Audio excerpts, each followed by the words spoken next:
Dans la résidence de Goma, les dirigeants de la rébellion sont en réunion permanente.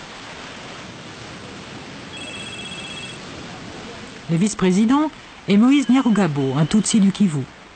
Dans cette même résidence, 2 ans plus tôt, il exerçait sur Kabila l'influence la plus grande.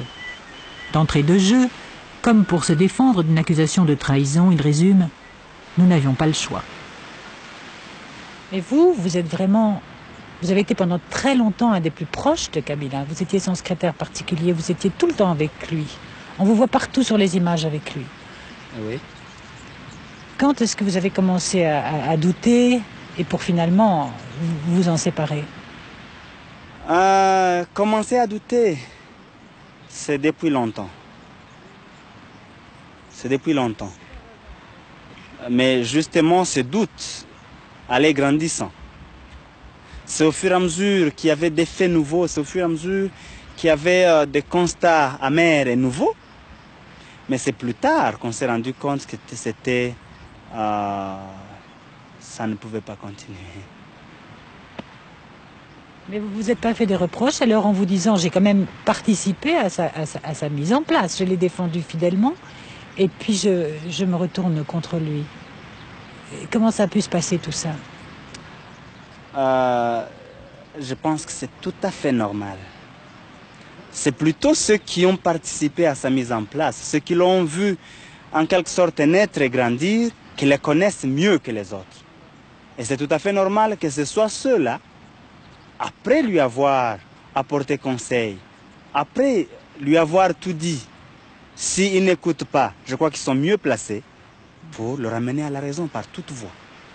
Au lieu de mettre les institutions en place, lui s'est mis à la place de toutes les institutions. Il était le président, il était le parlement, il pouvait dicter des lois et il pouvait les briser quand il veut. Il était lui-même, il pouvait monter une cour d'ordre militaire qui condamne les militaires et les civils, qui condamne, qui tue, qui exécute en plein jour, les militaires comme les civils. Il pouvait, le mouvement lui-même qu'il a porté au pouvoir, il a supprimé. Lui-même est devenu l'Alliance. À notre entendement, l'Alliance, c'était l'alliance des groupes ou des mouvements ou des partis qui se sont mis ensemble pour une cause. Mais à un moment donné, c'est lui-même qui est devenu une alliance.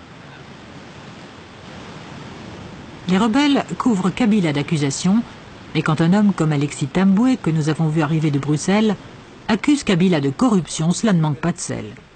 Ce ministre de Mobutu, efficace et brillant, a occupé des postes aussi intéressants que ministre des Transports, des Communications et responsable des douanes.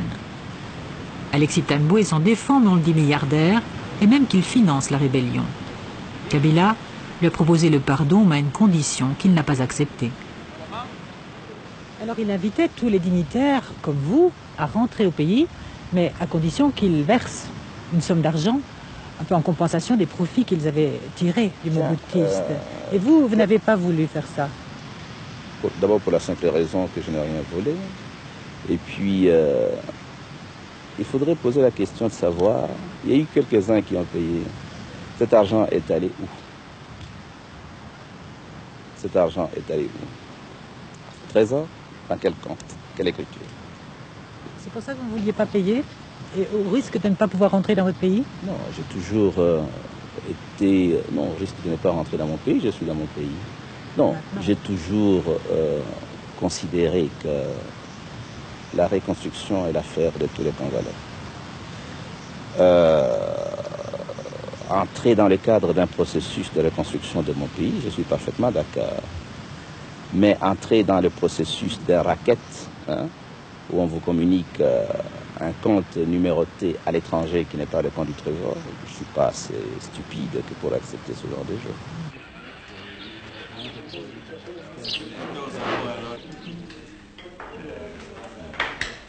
Dîner du vendredi 28 août. Les lynchages de Tutsi à Kinshasa pèsent sur les esprits et tout le monde ici sait que Goma n'est pas à l'abri des obus de Kabila.